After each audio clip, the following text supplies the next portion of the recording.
Bahagya namang bumili si Bagyong Christine habang napanatili ang lakas nito habang nasa silangan ng Aurora. Huli itong namataan sa layong 200 kilometro, silangan ng Kasiguran, Aurora. Taglay ang lakas na 85 kilometro kada oras at mabilis na gumagalaw o kumikilos sa bilis na 30 kilometro bawat oras sa direksyong north-northwestward.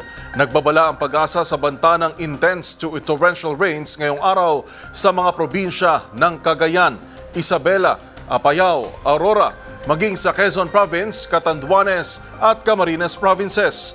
Heavy to intense rains naman ang inaasahan sa Ilocos, Rizal, Albay, Sorsogon at mga nalalabing bahagi ng Cagayan at Cordillera. Habang may banta rin ng katamtaman hanggang sa malalakas na ulan ang Metro Manila, Occidental Mindoro, Masbate, Northern Samar, gayon din sa natitirang bahagi ng Central Luzon at Calabarzon Region. Pinag-iingat din ng ating mga kababayan sa banta ng storm surge sa mga baybayin ng Batanes, Babuyan Islands, Cagayan, Isabela, Aurora at Catanduanes.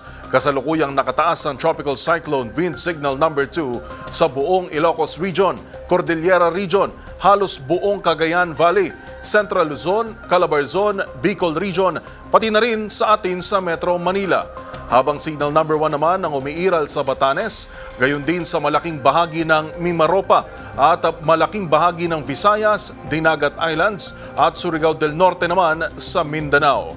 Sa pinakahuling pagtaya o forecast track ng Bagyong Christine, lalakas pa ito bilang isang severe tropical storm bago po maglandfall sa Isabela mamayang gabi.